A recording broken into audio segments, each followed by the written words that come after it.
Bon, écoute, chaton, j'aimerais qu'on se parle parce que maman et moi, comme tu le sais, on part en vacances bien méritées.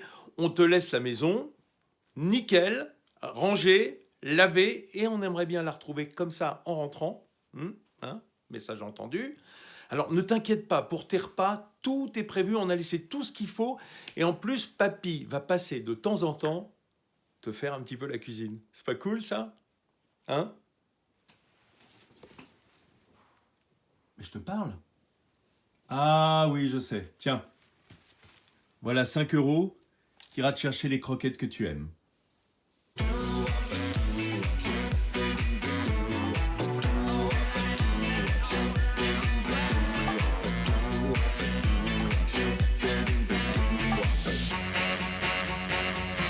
C'est pas pour dire, mais j'aimerais bien un petit Oscar pour June, mon abyssine, qui joue parfaitement la comédie. Hein, Julie? C'est vrai, je Hein, c'est confirme. vrai. Bravo, bravo. Bonjour, Julie. Bonjour, Vincent. Hein, vous aimeriez jouer la comédie comme elle, et surtout battre de la queue quand on est énervé, c'est pas facile. Allez, Julie, en pleine forme pour Ensemble, c'est mieux. Comme notre Rafale que l'on retrouve aujourd'hui de côté de la Chapelle-la-Reine. Coucou Rafale, vous allez voir. Je vous laisse deviner ce qu'il est parti faire. Quand il est en plein air, c'est bon signe en général. Il a des bons plans. Allez, mes amis, aujourd'hui, on va justement parler de ce sujet que je brossais rapidement avant le générique, qui est de faire garder son animal de compagnie pendant les vacances. Et pour cela, on reçoit Anne-Claire Chauvency, qui est responsable de la protection animale à la Fondation Assistance aux Animaux. Au moins, là, on sait exactement quelle est votre fonction. Exactement. Et vous n'êtes pas venu seul. Non, Vous avez apporté une serpillière. C'est ça, une belle serpillière. Alors, Elle est belle. Ouais, elle est mignonne. Elle est belle, cette serpillière. Comment s'appelle ce chien? C'est Mogwai. Mogwai, mon chien. Mogwai, mon chien. Ouais. Ouais, ce nom de famille, mon chien. Exactement. Prénom Mogwai. Très bien. Anne-Claire, on va parler avec vous évidemment de tout cela. Et puis on ira se balader puisqu'on est jeudi et que le guide du routard nous fait toujours la grâce de venir nous donner des bons conseils pour notre week-end en prévision en Ile-de-France. Et aujourd'hui, c'est Amanda Caravel. Où est-ce qu'on va aller se balader, Amanda? Je vous emmène au musée Fragonard. Au musée Fragonard. Très bien. OK, super. On le retrouvera dans un instant. C'est le musée du parfum, c'est ça? Ouais, musée Pas du tout, je vous en dirai plus tout à l'heure. Oh là là là là, là vous me teasez là. Amanda, c'est pas bien ce que vous faites, hein. On va causer entre les plans.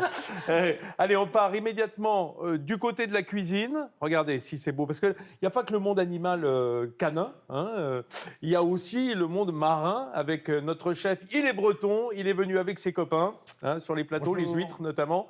C'est Mathieu Garel. Bonjour Mathieu. Bonjour, merci de votre invitation. Bah, Merci à tous. Mathieu, c'est normal, nous on est comme ça, nous. Ah ouais, je m'en rends compte. Ouais. Plus on est de fous, moins il y a de riz. clair. Alors, vous êtes le chef du Bélisère dans le 15e arrondissement 15e arrondissement à 42. Paris. Ouais, donc pas très loin. Hein, Pas très loin, dans c'est nos pour ça que je suis studios. venu. Vous êtes venu à pied avec À les pied, huîtres. avec ma calèche. Et qu'est-ce qu'on va goûter ensemble aujourd'hui Là, bon, on est parti un peu sur les produits de saison, le homard breton, les oursins, la Saint-Jacques. Les huîtres, c'est pratiquement tout le temps la saison maintenant, malheureusement. Et on est sur la fin comment ça s'appelle, des oiseaux de chasse. Donc, on partira sur un parmentier de canard aux truffes, ravioles de homard, Saint-Jacques à la truffe et oursinat de langoustine. Voilà. Ah bah c'est le petit menu, Et- ça, et au juste pour Bélisère, c'est ça? Juste pour rigoler pour tout le monde, il y aura des huîtres bretonnes travaillées dans l'esprit légèrement japonisant, on va dire.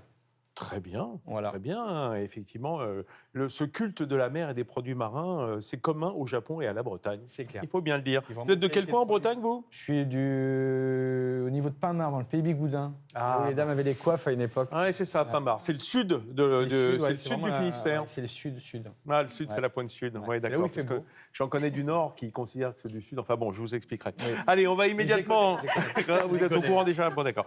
Allez, on est aujourd'hui à la Chapelle-la-Reine en Seine-et-Marne, dans un lieu qui ressemble un tout petit peu, mais un tout petit peu, à l'Arizona au Texas. Regardez où ça se trouve. Voilà, effectivement. Avec notre Rafale.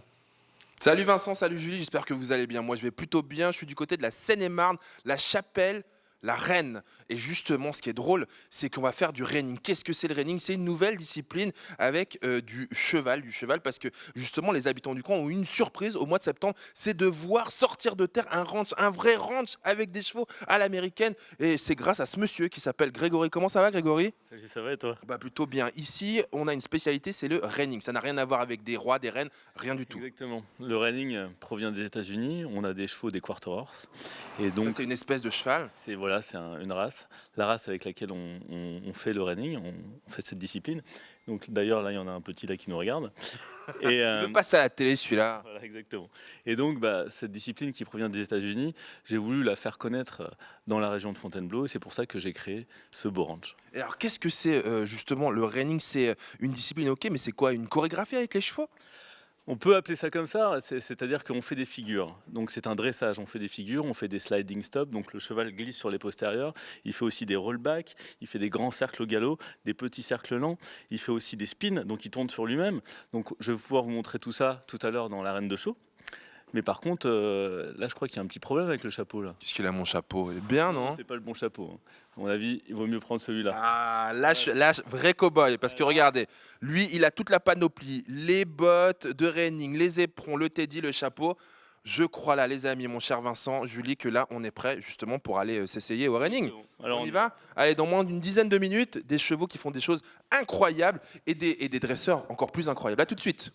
Qu'est-ce que ça lui va bien. Dis donc, on dirait un peu Yul Brynner, mais barbu dans Monde Ouest, Westworld. Je ne sais pas si vous vous souvenez, il jouait un robot comme ça.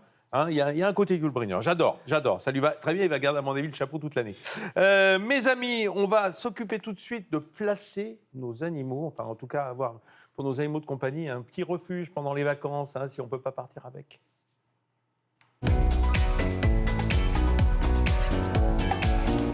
Anne-Claire Chauvency, on va donner des conseils à ceux qui nous regardent, puisque les vacances de février, c'est après-demain, là, que ça arrive à grands pas, et qu'il serait temps d'ailleurs de se soucier un petit peu de ce qu'on va faire de nos animaux. Si c'est pas fait, c'est mauvais signe, là. Hein. C'est mauvais signe si c'est pas fait, oui, ça va être compliqué, là. Parce qu'il faut le dire, hein, quand même, avant de faire le point avec Julie sur le sujet, un chien, notamment, alors un chat, c'est autre chose, c'est très casanier, ça bouge pas trop, etc., ça prend pas trop de place.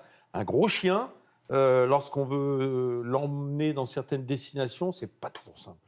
Non, c'est pas toujours simple, c'est pas toujours possible, et c'est pour ça qu'il faut toujours, quand on a un animal, anticiper qu'on le prenne ou qu'on le prenne pas. C'est important d'anticiper ce qu'on va faire pour pouvoir prévoir pour lui, justement. Julie, Et vous oui, qui êtes soucieuse des animaux. Et oui, à chaque fois que vous devez partir en vacances, c'est le même casse-tête. Vous ne savez pas à qui confier votre chat, votre lapin ou votre chien. Entre la pension, le pet-sitter ou encore la famille d'accueil, votre cœur balance. Vous ne savez pas non plus combien débourser. Voici quelques conseils en images. Oh, je sais pas quoi faire de Médor pendant les vacances. Oh, moi, c'est Grisette que je ne sais pas où caser. Votre animal de compagnie vous reste sur les bras quand vous vous absentez? Eh bien, partez en paix. Aujourd'hui, les solutions ne manquent pas.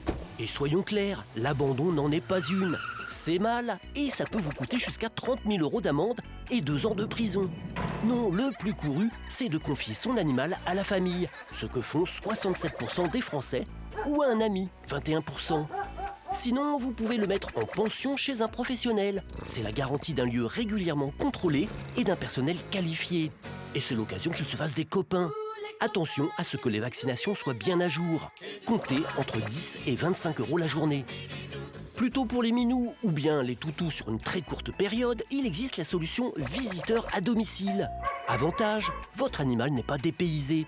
Comptez entre 10 et 15 € par jour. Il y a aussi la formule hébergement en famille d'accueil. Veillez bien à ce qu'elle ait toutes les autorisations nécessaires. Comptez entre 5 et 20 € par jour. Très tendance, vous pouvez aussi opter pour l'échange de type collaboratif. On se rend service à tour de rôle entre particuliers et c'est gratis. Miaou. Miaou. Ce miaou était déchirant à l'appel des vacances. Anne-Claire, en fait, on pourrait dire qu'il y a 3 façons de faire. Soit le pet sitting, c'est-à-dire chez soi, plus facile pour les chats quand même, en général. Soit on dépose chez une nourrice, enfin chez une nounou à chien ou à chat, soit carrément dans des pensions professionnelles ou des lieux de... Hein, alors, qu'est-ce qui est le mieux? Allons-y, attaquons le sujet. Ça dépend de l'animal. C'est vrai que si on a un chat, le chat, on va considérer qu'il est quand même, c'est vrai, attaché à son territoire et que du coup, ça peut être stressant pour lui d'être délocalisé, d'être chez quelqu'un d'autre. Donc pour un chat, on va favoriser une garde à domicile, à l'aide des personnes qui passent régulièrement voir si tout va bien, ou des voisins, ou des amis, ou de la famille qui passent en fait voir si tout va bien. Oui, il n'y a pas besoin en plus que la personne soit là toute la journée. Non, c'est non, juste non, aux heures, non. enfin en tout cas pour nourrir l'animal, l'animal déjà. Voilà, hein, regarder que tout aille bien, Ouais, le c'est ça. nourrir, changer l'eau, vérifier que la litière va bien, bon, lui tenir un petit peu compagnie. Sur des périodes de 1 à 2 semaines, bon, ça va, le chat, il ne le vivra pas très mal. Pour un chien, c'est plus compliqué. Ah, il parce faut qu'il que, sorte. on ne peut pas le laisser seul, c'est un Ça, animal c'est sûr. qui est sociable, il a besoin de voir du monde, des interactions. Donc voilà, pour un chien, s'il est très sociable, qu'il adore les autres animaux, ça peut être sympa pour lui de le placer en pension parce qu'il va être amené à côtoyer d'autres chiens. Et ça peut, en fonction du cadre, être un bon moment pour lui.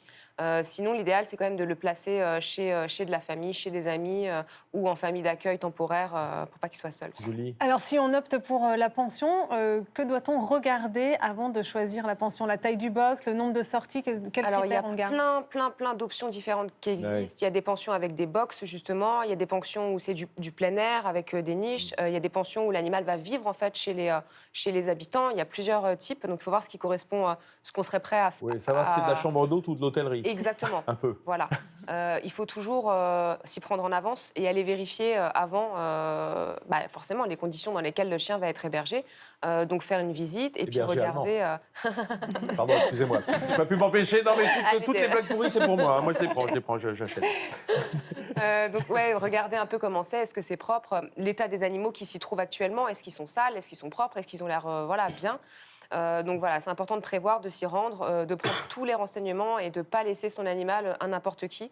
Pour les professionnels, pour les pensions, c'est bien aussi de regarder les avis, le bouche à oreille, c'est le meilleur des... Maintenant qu'on a des réseaux sociaux, des sites Exactement. spécialisés, des portails de comparaison, enfin des sites de comparaison. Mais il y a aussi le fait que je suppose qu'il y a un taux de retour important. Si on a une pension et qu'elle vous a plu, année après année, on retourne à la même adresse, non? C'est vrai. Après, il y a toujours des personnes qui peuvent être mécontentes pour une raison ou une autre. Donc, il faut relativiser les commentaires qui sont négatifs, mais en même temps, on prendre acte pour savoir si on attache de l'importance à ce qui n'a pas plu à cette personne-là, quoi. Il y a des établissements qui commencent à être à la mode à Paris, notamment. Ce sont les hôtels pour chats. C'est une bonne option aussi pour laisser son chat? Oui. Après, le chat, comme je vous le disais tout à l'heure, c'est vrai que c'est un animal qui n'est nulle part mieux que chez lui. Donc après, un hôtel pour chat, oui, pourquoi pas. Au moins, on sait qu'il est surveillé, nourri, qu'on s'occupe de lui. Donc ça peut être une alternative intéressante si on n'a personne pour venir à domicile s'occuper de notre chat. Ouais. Et il faut qu'on teste avant, parce que les chats qui n'ont pas l'habitude d'être avec d'autres chats. Ça dépend, parce que dans ce type de structure-là, justement, ils envisagent si l'animal s'entend avec ses congénères ou pas. Et ils font en fonction, en fait. Il y a plusieurs catégories d'hébergement. Voilà, exactement. Il y a l'option, on connaît son animal, on sait que si son chat s'entend pas avec les chats, on va favoriser une chambre, ou je sais pas comment ils appellent Une ça. cellule Une cellule à l'isolement individuel, voilà, c'est ça. Anne-Claire, on a la question de Ludivine pour vous, on l'écoute. Bonjour, j'ai un chien, un chat et 2 lapins. Alors, quelles sont mes solutions pour faire garder mes animaux au même endroit ou alors par une personne? Merci. Merci à vous. Alors, elle est comme moi. Moi, j'ai plein d'animaux chez moi. Donc, j'ai pas envie de les répartir. C'est vrai que c'est très compliqué. Donc, dans ce cas-là, la meilleure option, c'est d'avoir quelqu'un qui vient à domicile. Donc, tout ce qui est pet sitting, dog sitting, etc. Une personne qui va venir, en fait, vivre chez vous pour garder vos animaux pendant un certain temps. Anne-Claire, vous avez combien chez vous? Alors moi, j'ai 4 chiens, j'ai un chat, j'ai en ce moment des rongeurs aussi. Après, je récupère les animaux pour les replacer. Et les chats et les derrière. rongeurs, ça fait bon ménage? Moi, Ça doit être assez animé, hein? Tout se passe très bien, toujours. Je vous le souhaite. Et puis, j'imagine aussi, il faut le répéter, mais si on envoie sa petite chatte ou sa petite chienne dans un chenil ou dans un lieu d'hébergement, stérilisé, bien sûr, hein, Alors, pas prendre de risques. La stérilisation, pour nous, c'est la base. C'est la base quand on a un animal. Et aussi, effectivement, vaccination à jour, parce que s'il est amené à côtoyer d'autres congénères, peut y avoir des pathologies qui s'échangent. Ouais. Donc, même pour les chiens, sortez couverts. Hein Pas toujours. avant de partir au chenil, avant de faire des rencontres au club. Voilà, merci beaucoup, Anne-Claire, vous restez avec nous. Et vous allez découvrir des merveilles maritimes et bretonnes dans quelques secondes. Mes amis, on retrouve notre Rafale qui est toujours, ça y est, qui est passé cow-boy. Là, pour le coup, là, il y est. Ça lui va trop bien. Oui Vincent, toujours au Borench, ici du côté de Fontainebleau, avec Grégory qui nous a invités dans ce manège, le manège de show. Tout à fait. Donc là, on est dans le grand manège de show, c'est le manège de concours qui fait 50 mètres par 100 mètres. C'est le plus grand manège de Fontainebleau. Il est énorme. Il est énorme, c'est vrai. Et donc, je vais pouvoir vous présenter mes cavaliers qui vont faire des figures de reining et pour vous présenter cette magnifique discipline. Alors, juste derrière nous, qui on a? Alors on a Amélie qui va nous faire des spins. Oh là là, oh là là.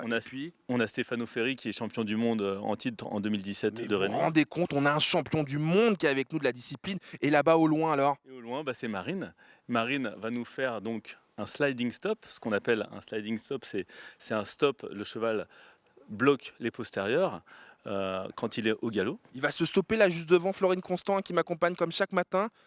Oh là là, mais vous avez vu ça, le contrôle qu'il faut avoir, c'est complètement incroyable. Donc là, on va aussi aller du côté d'Amélie qui donc va spinner. Le spin, qu'est-ce que c'est? Alors le spin, c'est des volts sur les postérieurs, c'est-à-dire que le cheval tourne sur lui-même, donc avec vraiment aucune contrainte dans le mort, hein, on le voit. Hein. Donc le cheval tourne sur lui-même et doit s'arrêter à un endroit précis. Donc, mais c'est dingue, c'est comme si Amélie ne tirait pas les rênes. Tout à fait. Donc on a vraiment des rênes longues et on a une complicité avec son cheval vraiment très importante. D'ailleurs, Stefano va pouvoir nous le montrer. Ah, Stefano, notre dresseur, cavalier italien, champion du monde, je le rappelle, qu'est-ce qu'il va pouvoir nous montrer? Stefano va faire un cercle au galop sans mort, sans rêne, sans rien. Attends, il va lâcher les rênes, c'est ça? Oui, hein, Stefano, tu vas pouvoir nous montrer. Non, mais ok, d'accord. Mais vous imaginez un petit peu ce qu'on est en train de vous montrer ce matin dans Ensemble c'est mieux. Quelque chose, je suis sûr, vous l'avez jamais vu. On enlève les rênes et même le mort du cheval, ce qui normalement permet de le contrôler pour n'importe quel cavalier. Et là, Stefano va s'élancer. Alors vous imaginez quand même la confiance qu'il faut avoir avec l'animal, une vraie complicité, je ne me trompe pas. Hein. Il faut une véritable complicité et puis ce sont des journées, des heures d'entraînement intensives pour le cavalier et pour le cheval pour pouvoir avoir cette complicité, cette connexion comme vous pouvez le voir. Donc le cheval est arrondi, il a la tête en bas, il est à l'écoute de son cavalier sans même avoir de rêne ni de mort. C'est complètement dingue. Les amis, dans quelques minutes, on va vous montrer justement comment est-ce qu'on en arrive là. L'étape s'appelle le débourrage. Mais ça, évidemment, il faudra rester avec nous dans Ensemble c'est mieux. À tout de suite. Incroyable. Vous avez vu le spin? Le spin du cheval avec le cavalier? Parce que hier, on était à Châtenay-Malabry avec du breakdance. Et toujours Rafale, ça y est, il est Rafale, il est tombé dans le spin, il n'en sortira plus. Non mais je comprends, c'est assez fascinant. Mes amis, si vous avez envie d'en savoir un peu plus sur l'émission, eh bien figurez-vous que nous avons des coordonnées, oui, le téléphone. Le téléphone, par exemple, on a 3 moyens de nous joindre. Le téléphone 0805 383 383. Vous pouvez aussi nous contacter via Facebook sur la page Ensemble c'est mieux avec France 3 et puis le compte Instagram de France 3 Paris, le hashtag Ensemble c'est Paris, le compte personnel de Vincent Ferniaud et mon compte Julie Jacquard. Merci, c'est gentil. Oui, vous pouvez me suivre. Enfin bon, on ne va pas s'étendre non plus sur le sujet. Merci, Julie. Mes amis, on va suivre notre guide. Notre guide, c'est le guide du routard. Et notre routarde de jour, c'est Amanda.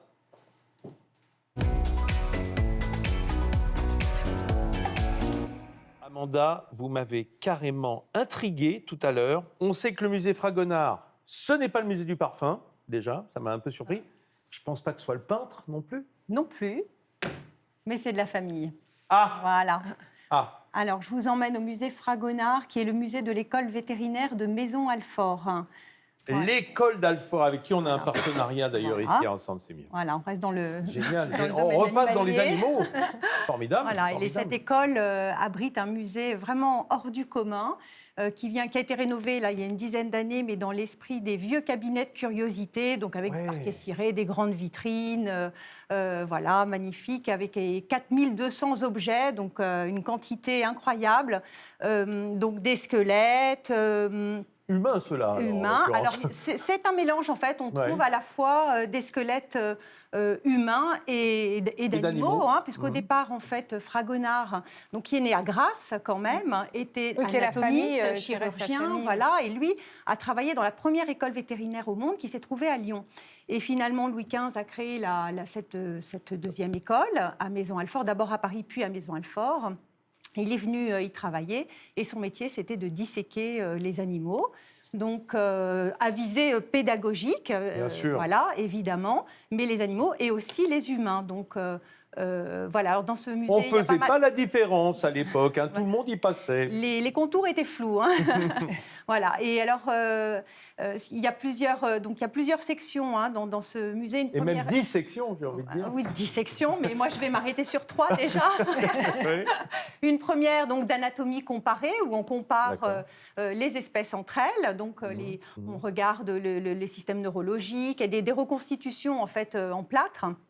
De ces squelettes. ces squelettes, voilà. Une partie sur les différentes pathologies qu'on peut retrouver d'abord chez l'animal et chez l'humain, avec des petites choses assez incroyables. Alors on voit des calculs, à un moment donné, des calculs rénaux à une époque où on ne faisait pas beaucoup boire le bétail, donc on voit des espèces d'obus qu'on a trouvés dans les estomacs de vaches notamment, et tout un tas d'objets curieux, des une paire de ciseaux, des bas de laine, voilà. On voit cet animal là ici dans les vitrines, et ça c'est très intéressant, c'est une sculpture qui a été faite, donc là cette fois-ci c'était à visée artistique, c'était pour représenter l'animal en fait selon des proportions idéales. Donc voilà, cette reproduction-là, donc on avait considéré qu'il y avait 3 éléments pour présenter un animal selon de bonnes dimensions.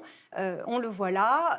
Il y a aussi un cheval, je ne sais pas si on va le voir sur vos images, et c'est le cheval du duc d'Angoulême. Il adorait son animal qu'il appelait la truffe et qui était le cheval étalon, qui a été le cheval étalon de tous les chevaux de course, les pur sang de Chantilly. Ah oui, voilà, c'est un peu l'ascendant, le premier étalon qui a donné naissance à tous les chevaux de course par la suite. Et puis le clou de ce musée, ce sont les écorchés, donc les fameux écorchés de Fragonard. Ah bah le clou pour les écorchés, oui, je comprends. Hein.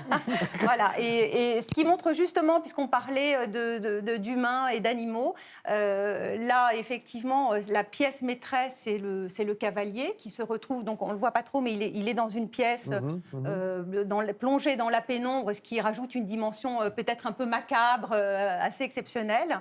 Et en fait, Fragonard, il est connu pour avoir développé cette technique très particulière qui a permis de conserver ces écorchés uniques au monde, en fait. Hein. Il n'y a pas d'autres pièces. Une sorte de momification. C'est une technique de momification. Et comme Fragonard, il vivait chez son cousin, qui lui était peintre, il a eu l'idée, outre un procédé qui a permis d'injecter un certain produit dans les veines, là c'est le personnage à la mandibule, mais il a récupéré le vernis de son cousin, de l'atelier de peinture de son cousin, qui était un vernis à base de térébenthine. C'était la térébenthine de Mélèze, qui donne un peu le côté jaunâtre en fait à ces écorchés. Parce que ça vient de la résine, hein, des résineux. Voilà, et qui avait la particularité de rejeter les animaux, les insectes. Donc du coup, ça a permis leur conservation.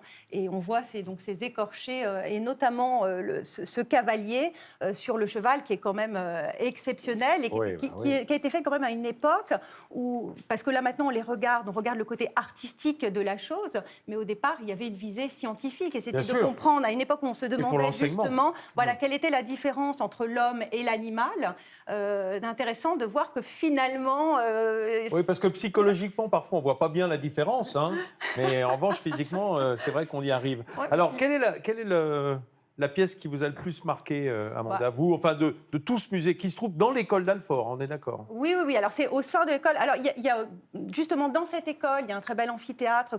Il faut voir aussi ce musée pour le lieu en fait, hein, parce que ça se trouve sur un site complètement classé du 18e. Il y a un très bel amphithéâtre qu'on ne peut pas voir malheureusement, mais qui est ouvert aux Journées du patrimoine. Mais c'est un musée, sinon qui est accessible tous les jours, qui est ouvert.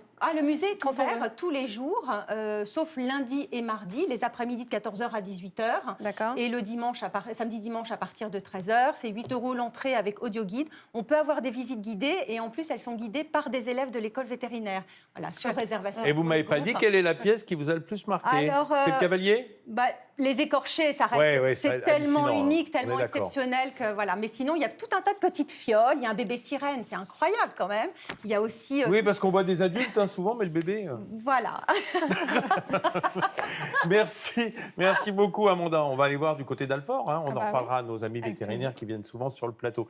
Elle était assez hallucinée, Anne-Claire, de voir ça. Voir des squelettes d'animaux, ça lui plaît pas trop. Hein, non, c'est pas comme ça qu'on les préfère nous non plus.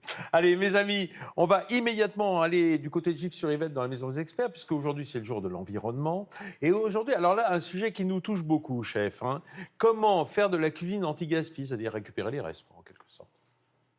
Bonjour, moi c'est Nathalie. Bonjour, moi c'est Sandra. Nous sommes venus voir Jonathan afin de découvrir une cuisine anti-gaspillage afin de ne plus jeter ses restes de légumes.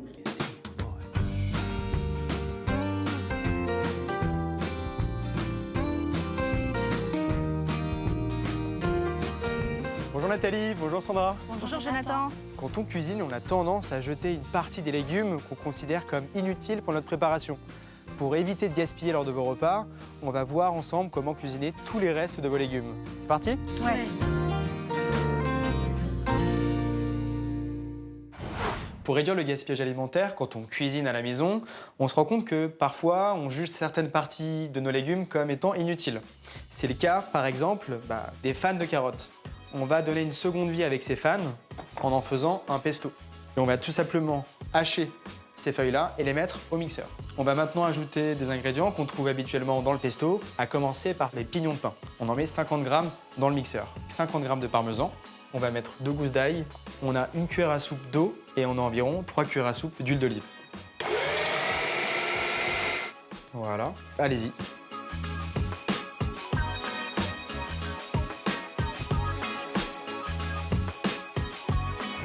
Un autre élément de notre légume qu'on a tendance à jeter à la poubelle, c'est tout simplement les épluchures. Alors là, j'ai épluché des patates et des carottes, et on va voir qu'on peut leur donner une seconde vie. Des chips. On va préparer des chips, exactement.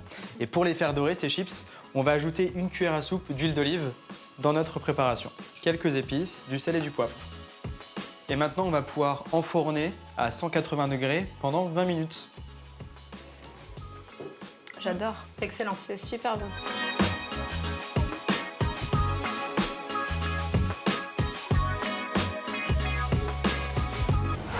Il y a un dernier ingrédient qu'on a tendance à jeter quand on prépare nos légumes, et notamment les courges, c'est les graines qui se trouvent à l'intérieur. C'est riche en protéines végétales, en minéraux, donc il y a du fer, du calcium et du magnésium. On va les évider avec 1 cuillère et on va enlever les filaments. Et on va ensuite mettre ces graines dans un torchon pour les faire sécher. Une fois que les graines de courge sont bien sèches, on va pouvoir les faire revenir à la poêle pendant 10 minutes à feu doux, avec un petit peu d'huile d'olive. Allez-y, elles sont encore un peu chaudes. C'est trop bon. Et voilà, avec des petites astuces très simples, on voit qu'on peut cuisiner tous les restes de nos légumes et éviter du coup de gaspiller. Génial. Merci Jonathan.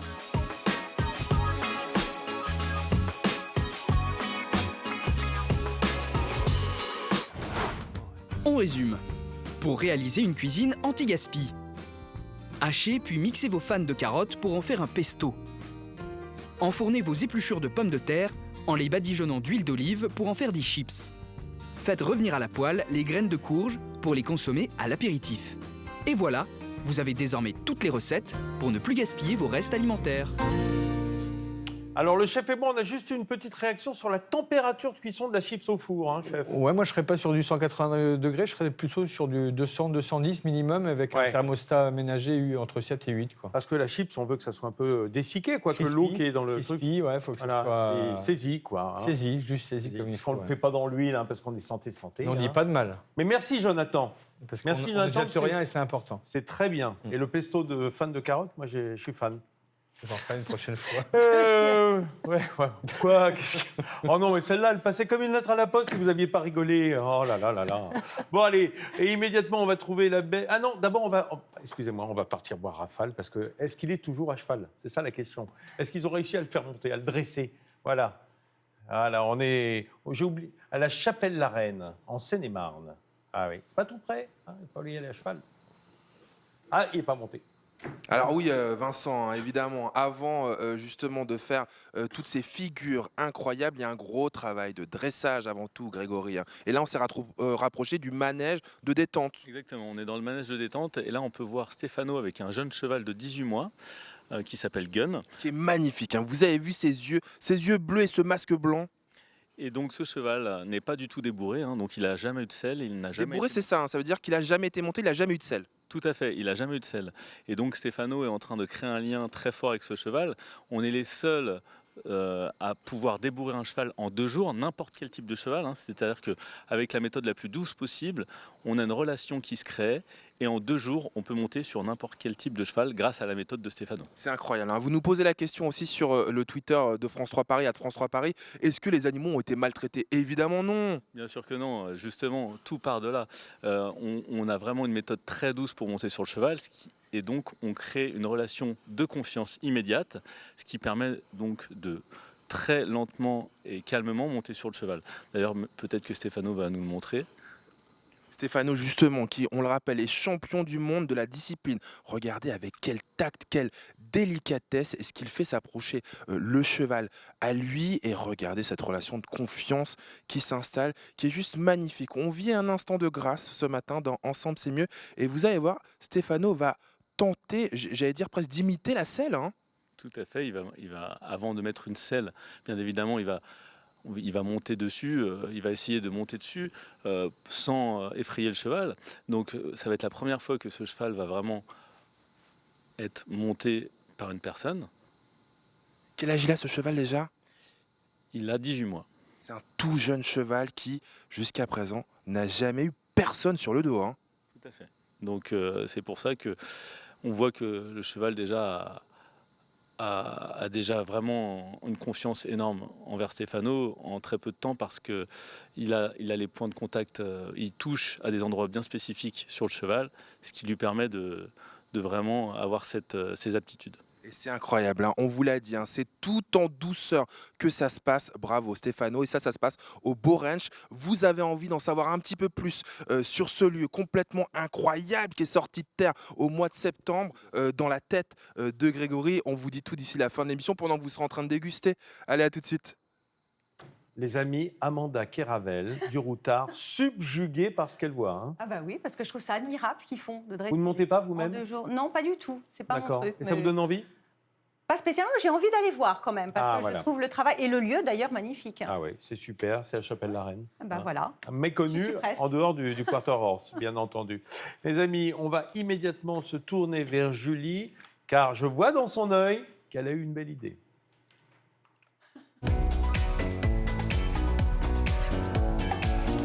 C'est aussi une belle idée anti-gaspi ce matin. Régulièrement, ici, Vincent, j'essaye de vous prouver qu'on peut faire de belles choses à partir de vêtements recyclés. Vous vous souvenez, la semaine dernière, je parlais des recyclettes. Voilà, ces fameux... C'était petits doudous qui sont faits à partir de chaussettes, de robes ou de cravates. Et bien ce matin, je vous présente la marque Supermarché. Là aussi, c'est de l'upcycling. La créatrice Monia Esbouaï donne une seconde vie à des vieux bleus de travail, des vieilles chemises ou des vieux jeans. Elle se fournit en fait dans les ressourceries, les friperies ou encore même sur le Bon Coin. En fait, Monia Esbouaï sélectionne attentivement les pièces, les vieux vêtements, et à partir de ces trouvailles, elle les démonte pour créer de nouvelles pièces. Ce sont forcément donc des pièces uniques et originales. Mais alors, pourquoi avoir appelé sa marque Supermarché? Elle nous explique. En fait, moi, je voulais qu'il y ait quelque chose d'un peu drôle dans le nom de la marque. Un peu de dérision et voilà, donc Supermarché c'est clairement ironique et un peu second degré, ou quand on va dans un supermarché, si on cherche un produit, on va être face à un rayon de 150 mètres où il y a des milliers de références pour le même produit. Là, donc la marque Supermarché fait plutôt des pièces uniques, où c'est fabriqué de façon artisanale. Enfin, c'est tout l'inverse de ce qu'est un supermarché. Il y a aussi une envie de transmettre un peu cette idée que c'est possible de faire des choses avec des choses qu'on a déjà, qu'il y a des alternatives en fait à notre mode de consommation habituel. Et voilà. Donc, tout a commencé pour elle il y a 3 ans. Elle était ancienne styliste pour de grandes marques. Elle a voulu lancer ses propres collections en leur apportant justement une dimension éthique, solidaire et écologique. Et donc, elle dessine ses vêtements, elle découpe les pièces des vêtements qu'elle a récupérés. Et après, ce sont des personnes qui sont en insertion professionnelle, qui assemblent les différentes pièces. L'atelier se trouve à Saint-Denis. Et si elle a choisi donc de travailler avec l'association Modestime, c'est parce qu'en plus de faire un travail de qualité, les salariés reçoivent aussi des formations, une formation informatique pour apprendre à utiliser un ordinateur, aussi des cours de français pour ceux qui ne maîtrisent pas bien la langue. Et puis, cerise sur le gâteau, les créations de Monia Esbouaï sont abordables. Faut compter 55 € une jupe, 85 € pour une robe. Ce sont des pièces, je le rappelle, qui sont uniques et donc solidaires, qu'on peut retrouver sur le site des Grands Voisins dans sa boutique atelier. C'est dans le 14e arrondissement de Paris. Vous n'avez pas un plan pour récupérer les vieux animateurs encore en bon état, ayant Mais bien je servi vais quand chercher même une belle idée, je vais chercher, je vous dirai. Moi, je suis prêt à être recyclé, moi, si vous me mais trouvez On une va voir belle ce qu'on idée. peut faire de vous, on va voir Pas un truc nul, D'accord. genre, je ne veux pas être incarné dans un truc nul. Je compte sur vous, Julie. Merci en tout cas pour cette belle idée. Allez, mes amis, c'est le temps du menu du jour. Il faut dire qu'il fait faim. Il fait faim à cette heure-là.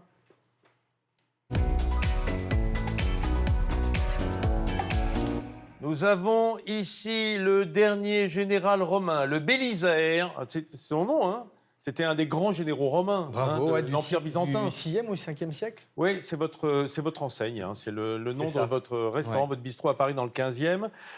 Cuisine bien faite, avec des beaux produits quand même un peu bretons. Il faut bien le dire, parce que vous êtes breton, Mathieu. Les truffes de Bretagne, oui, je suis d'origine, je suis breton et effectivement, il y a tellement de beaux produits à travailler parce qu'il n'y a qu'à ramasser et puis il n'y a plus qu'à cuisiner après. C'est ça, puis il est du littoral en plus, alors vous sentez bien. Donc la cueillette, ça nous connaît. Maître cuisinier de France, qu'est-ce que vous nous préparez aujourd'hui alors? Qu'est-ce que vous allez nous montrer? Je vais venir avec ma petite caméra. L'idée, c'était de travailler un peu sur les produits de saison. Là, on est sur du homard breton qu'on peut appeler maintenant uniquement homard bleu. Oui, homard européen. Européen, ouais. Des petits oursins de l'île de Groix, des Saint-Jacques de la baie de Saint-Brieuc. Celle-là? Non, ça c'est des huîtres. Ah oui, pardon. C'est des huîtres. Je suis parti. Ah oui, c'est parce qu'elles sont grosses, hein. Non, mais c'est généreux. Non, je pensais à autre chose. Les Saint-Jacques de la baie de Saint-Brieuc. Les couteaux arrivent. De la baie de Saint-Brieuc. C'est une magnifique appellation. Belle appellation. Ah oui, dis donc. Ouais. Et donc là, on a décidé de travailler aussi les huîtres de pleine mer de la baie de Quiberon qui ont été envoyées par la maison. Par une maison à Trinité-Saint-Philibert. Vous pouvez me dire le nom de la maison? La maison Quintin. Quintin. Quintin. Voilà. Il travaille bien. Hein, c'est un bon gars. C'est bien, c'est le bon gars, c'est le bon breton. Ah, c'est le bon gars. Et alors, pour un Finistérien, avoir des huîtres morbihanaises, moi je dis chapeau. Quel œcuménisme. Mais malheureusement, on n'arrive pas aussi vers l'île Tudy, des choses comme ça. J'aime bien cette générosité de mâche et cette belle texture en bouche. Donc, on va les travailler dans l'esprit japonais, on va les finaliser. D'accord. Et comment vous avez traité ce homard qui se trouve là dans Avec cette... tout le respect que je pouvais apporter à l'animal, parce que bien sûr. J'ai cru comprendre qu'on parlait pas mal d'animaux aujourd'hui. Ah oui. Ouais. Dites donc le homard, vous les emmenez en vacances ou le homard, on l'a baigné dans l'eau chaude. Oui. Une cuisson, départ à premier frémissement, sur un homard de 4... Enfin, celui-là, il fait 350 grammes à peu près, celui qui est en présentation. Tout entier avec ses pinces et tout. Tout entier, ouais. D'accord. Et donc c'est le homard portion, ça? Ouais, c'est ce qu'il faut pour une personne normalement constituée et assez gourmande pour aller jusqu'au bout des choses. Oui, sur le homard, il n'y a pas de problème. Donc ensuite, on l'a blanchi tout simplement dans une garniture avec très peu de garniture aromatique parce qu'il y a un carcasse, donc ça sert strictement à rien. Et ça a été travaillé avec une royale. Une royale, c'est un mélange de lait, crème et une compotée de poireaux. D'accord. On est sur une royale de poireaux et homard breton. On peut dire que, pour schématiser, on peut dire une royale, c'est un peu comme un flan de quelque chose. Ouais, c'est un peu comme un marine. Ouais, c'est ça. Ok. La royale. Ouais, c'est un flan. Ouais, c'est tout à fait un flan. Un flan. Ouais, c'est ça. Œuf, crème, lait ou. Ouais. Après, pour rigoler, on est parti parce que. Non, mais je rigole. Je rigole parce que si c'est pour rigoler, c'est plutôt marrant. Faut dire que... Attention, je peux partir. Alors, c'est quoi? Dites-moi. Non, je pars. Alors, on a fait un petit. Voilà, c'est une Saint-Jacques qui est coupée en 3, mais une belle qualité de Saint-Jacques déjà, coupée en 3, et puis entre chaque tranche, on y a mis une générosité de truffes. Ça a été cuit à la vapeur et le beurre a le goût de truffe, tout simplement. Vous aimez les truffes, mesdames? Oh, j'adore. C'est vrai. Il faut goûter. Ça va être top. Oui, elle préfère la truffe du chien, elle. C'est vrai. Ah oui, surtout elle est bien fraîche et humide. Celle-là est moins humide. Ah oui, ça, j'espère. Après, on est parti sur l'oursinade de la maison. On fait l'oursinade de langoustine de l'Octudie. Ça, c'est dingue, ça. Ouais, pour revenir avec les Bigoudins. J'ai eu la chance de connaître. Et puis l'Octudie, c'est vraiment magnifique. Hein. Il y a l'île Tudy en face. Eh oui. Et alors, comment vous faites ça? Vous mettez les petits éléments et après, vous versez une crème, une sorte de... Ouais, si vous voulez, on jette rien, comme on voyait le jeune homme qui jette pas les fans et tout. Je suis totalement d'accord avec ce jeune homme. Jonathan. Bravo, Jonathan. Et donc là, en fin de compte, on avait des arêtes de Saint-Pierre. Donc, on a limoné les arêtes de Saint-Pierre. Limoné, attention. Donc, les nettoyer. Oui, retirer le limon, le mucus. L'excédent, le mucus, tout ça. Et ensuite, on a démarré un fumet, tout simplement. Carottes, poireaux. Après, il y a deux écoles. Après, fumet. Légèrement réduit. crémé, monté au beurre et fini au champagne pour donner un peu de générosité au niveau de ce plat. C'est la fête. Hein. C'est festif. Voilà. C'est festif. Alors, cela dit, quand vous mettez du champagne à cuire, il perd ses bulles. Hein. C'est comme un bon vin blanc. Il perd son alcool et ses bulles. Voilà, il perd son alcool et ses bulles. Non, mais c'est pour dire, c'est vraiment pour dire. Et mince. Ouais, c'est dommage. Ouais. Et alors, pour terminer, puisqu'il nous reste une minute. Là, on est sur le petit parmentier. Oui, d'accord. Oui, mais pour terminer, on va venir là. Parce que comme on n'a plus le temps et je veux savoir comment vous avez réalisé ces huîtres. Alors c'est un mélange de pommes Granny Smith, de concombre, des œufs de poisson volant au wasabi. Des œufs de poisson volant, oui, monsieur. Du Tobico. Oui, monsieur, du Tobico. Du Tobico qui sont un peu craquants. Hein, oui, c'est monsieur. ça qui est... Oh, j'adore ça. Et pour rappeler le côté un peu bigoudin et breton, on a mis des graines de sarrasin torréfiées aussi. Ah oui. Et ensuite, là, je fais un petit mélange du blé noir. Du blé noir, monsieur. Et du. Oui. Mais c'est dingue, tous les noms, hein, je les connais tous. J'adore le blé noir, en fait. Et là, en fin de compte, c'est une petite fermentation de vinaigre de myrrhine, sauce ponzu et soja mélangés. Ponzu, c'est pas breton, ça. Ah non, c'est asiatique. Ça vient de... Le ponzu, alors c'est quoi le ponzu? C'est un mélange? Ponzu, c'est un mélange de wasabi et de yuzu, de leur agrume japonais qui est... Génial. Et donc tout ça, on fait une fermentation de 2 ou 3 jours, et puis après, on sert comme ça à nos clients. Et ça, on pourra les manger directement. Ça va fermenter pendant 3 jours? Ah non, elles ont déjà fermenté. Enfin, la sauce a fermenté, Vincent. Ah oui, d'accord. Les huîtres sont fraîches, elles sortent du Les huîtres, elles ne sont pas fermentées parce que j'ai un peu peur. Les huîtres sortent du congélateur. J'espère qu'elles sont bien décongelées, en tout cas. On va voir Raphaël. Il est insupportable. On va voir Raphaël 1 minute parce qu'il a fermenté lui aussi. Je crois qu'il est à point là. Il est prêt à être consommé, notre Raphaël, hein, du côté de la chapelle de la Reine. Ah oui, il est bien, notre cow-boy. Oh bah oui Vincent, je sais que vous êtes encore en train de déguster, mais nous on est attablés ici, vous pourriez amener les assiettes ici tellement c'est beau et tellement on est bien. Grégory, merci pour la visite. Si on a envie de venir à ce ranch, les gens qui nous regardent, c'est ouvert 1 fois par mois au grand public, hein. Voilà, on va ouvrir le samedi notre bar qui est magnifique avec un orchestre et ça va être sympa, un samedi par mois. Donc là pour la programmation, vous allez directement sur les réseaux sociaux du Beau Ranch. Tout à fait, vous allez sur Instagram, vous tapez Beau Ranch, BORANCH.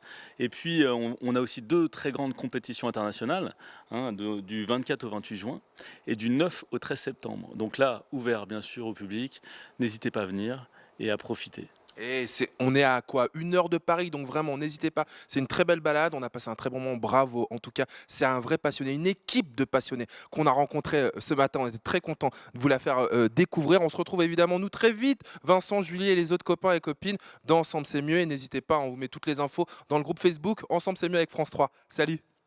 Salut Raphaël, et on se retrouve demain. Amanda, vous avez chopé une huître, comme on dit. Je vais goûter, mais vous savez, je me fais pas beaucoup de soucis parce que nous, ça fait un petit moment qu'on l'a repéré, le petit jeune homme. Il est dans le routard? Il est dans le routard et depuis la le première seul heure. qui parle de moi, c'est le routard, je pense. Une sorte d'ambassade bretonne à Paris? Oui. Ah, ça, c'est chouette, non? Une très bonne adresse. Bah ouais, ça fait c'est gentil plaisir. de me suivre depuis mes tout débuts, hein, effectivement. Oui. Mais vous faites partie, en tout cas moi, personnellement, de mon top 5 dans Paris. Voilà, et c'est pas parce qu'elle s'appelle Carré Vert que ça a à voir avec la Bretagne. Alors, merci beaucoup. C'est gentil à vous. Merci d'être venu. Et on va alors déguster un menu complet, là. Rappelez-moi, ce que c'est le truc? Alors ça, c'est un petit parmentier des derniers oiseaux, donc on a des derniers gibiers. Canard, en l'occurrence. Et puis donc de la truffe Melanosporum et puis une sauce lièvre à la royale. Je ne vais pas vous faire peur. Hein. Truffe Melanosporum, c'est la truffe noire. Hein. Oui. On n'appelle la truffe du Périgord. Voilà. Merci Mathieu. On Merci a terminé. Pour la suite, ça sera chez vous, Merci dans le 15e. beaucoup. Merci. On a compris qu'il y avait des fans du côté de la Bretagne, hein, même nettement. Je pense qu'Anne-Claire ne sera pas en reste. Hein. Vous viendrez avec nous? S'il fait des plats des végétariens, avec un grand plaisir. Oui, on fait de la cuisine, donc il n'y a aucun problème. Bien sûr, avec de légumes. Hein. Merci en tout cas. Merci Mathieu. On se retrouve bientôt. Je vous invite au Salon de l'Agriculture. Vous viendrez? Il paraît. Bon, d'accord. Génial. Si je me suis bien dit Merci Julie. Et on se retrouve demain. Et croyez-moi, demain, on aura encore du top niveau. Mais ça va être difficile de faire aussi bien. Sérieux? C'est bistrot.